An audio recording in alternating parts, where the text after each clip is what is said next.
फर्जी हस्ताक्षर मामले में घिरे टीएमसी के राष्ट्रीय महासचिव अभिषेक बैनर्जी रविवार को दूसरे दौर की पूछताछ के लिए दोबारा सीआईडी मुख्यालय भवानी भवन पहुंचे। पहले दौर के जवाबों से असंतुष्ट जांचकर्ताओं ने इस बार कुणाल घोष को भी तलब किया था। दोनों नेताओं को आमने सामने बैठाकर सच उगलवाने की तैयारी है। नमस्कार, मैं हूं आकांक्षा और आप देख रहे हैं न्यूज 18 का डिजिटल प्लेटफॉर्म। पश्चिम बंगाल में सत्ता परिवर्तन के बाद तृणमूल कांग्रेस के शीर्ष नेतृत्व पर कानूनी शिकंजा लगातार कसता जा रहा है।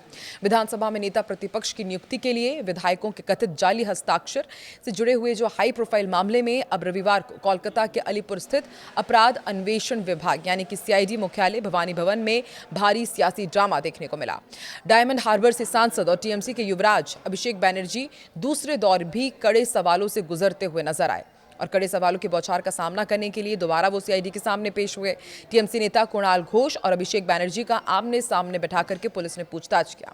इस बार की पूछताछ सामान्य नहीं है। सीआईडी के आला अधिकारियों के मुताबिक पिछले हफ्ते हुई पहले दौर की पूछताछ में अभिषेक बैनर्जी ने जो जवाब दिए थे, जांचकर्ता उससे बिल्कुल भी संतुष्ट नहीं है और यही वजह है कि सीआईडी ने इस बार अभिषेक के बयानों में छिपे विरोधाभास को पकड़ने के लिए टीएमसी के एक और कद्दावर नेता कुणाल घोष को भी भवानी भवन तलब कर लिया है।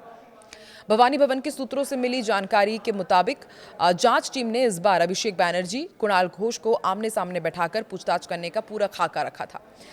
जो बातचीत हुई और जो पूछताछ हुई उसमें कुछ और चीज़ें भी शामिल है। दस्तावेजों की मांग की गई। सीआईडी ने अभिषेक बैनर्जी से 19 मई की बैठक और विधायकों के हस्ताक्षर से जुड़े कुछ बेहद खास और ओरिजिनल डॉक्यूमेंट्स अपने साथ लाने को कहा।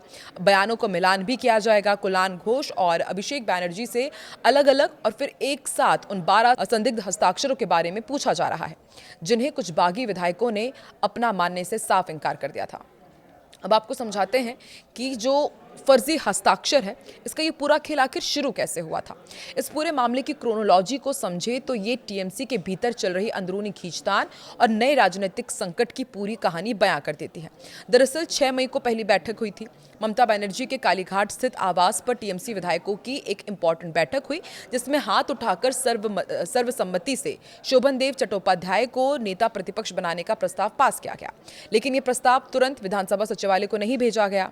फिर 19 मई को विवादित दस्तावेज सोशल मीडिया पर वायरल होने लगे।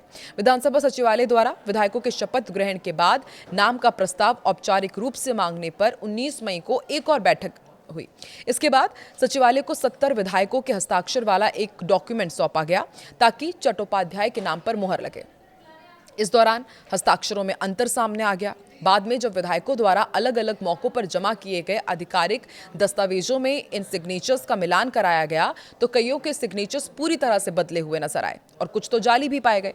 कुछ विधायकों ने खुलकर ये कह दिया कि उन्होंने इस पेपर पर कभी साइन ही नहीं किए थे और इसके बाद ही भवानी भवन में एफआईआर दर्ज हुई और सीआईडी एक्शन में आई। ऐसे में माना जा रहा है कि क्या आज दंडात्मक कार्रवाई हो सकती है। राजनीतिक गलियारों में सबसे बड़ा सस्पेंस इस वक्त यही है कि क्या सीआईडी पूछताछ के बाद कोई बड़ा फैसला लेगी। हालांकि कलकत्ता हाईकोर्ट के पुराने कड़े रुख को देखते हुए सीआईडी फूक फूक कर कदम रख रही है, लेकिन अगर अभिषेक बैनर्जी और कुणाल घोष के बयानों में भारी अंतर पाया जाता है और मांगे गए डॉक्यूमेंट्स फर्जी साबित होते हैं तो सीआईडी अदालत को इसकी रिपोर्ट सौंपकर सख्त कार्रवाई की इजाजत मांग सकती है। कानून के जानकार क्या कहते हैं वो भी आपको समझाते हैं। देखिए, कोलकाता के वरिष्ठ कानूनी मामलों के जानकार कहते हैं कि ये लड़ाई अब सिर्फ फर्जी हस्ताक्षर की नहीं है। बंगाल में शुभेंदु अधिकारी की सरकार बनने के बाद ये टीएमसी के संगठन वजूद पर सबसे बड़ा प्रहार है। अगर सीआईडी ये साबित कर देती है कि विधानसभा जैसे पवित्र सदन को गुमराह करने के लिए टीएमसी ने टॉप स्तर पर इस तरह के फर्जी हस्ताक्षर तैयार किए थे तो अभिषेक बैनर्जी के संसदीय करियर पर यह बहुत बड़ा ग्रहण माना जाएगा। फिलहाल भवानी भवन की तीसरी मंजिल पर सीआईडी के वरिष्ठ अधिकारियों की टीम दोनों नेताओं से पूछताछ कर रही है। कोलकाता की तपती दोपहरी में भवानी भवन के बाद टीएमसी समर्थकों की भारी भीड़ है। सुरक्षा बलों की तैनाती ये साफ कर रही है कि शाम ढलते ढलते बंगाल की राजनीति में कुछ बहुत बड़ा भूचाल आने वाला है। वहीं विधायकों के हस्ताक्षर कथित रूप से फर्जी बनाकर स्पीकर को भेजे जाने के मामले में टीएमसी से निलंबित नेता रिजू दत्ता ने जांच एजेंसियों की कार्रवाई का समर्थन कर दिया। उन्होंने कहा कि यदि कुणाल घोष और अभिषेक बनर्जी को पूछताछ के लिए बुलाया गया है तो उन्हें जांच में सहयोग करना चाहिए। ये बेहद गंभीर मामला है क्योंकि इसमें विधायकों के हस्ताक्षर की कथित जालसाजी का आरोप है।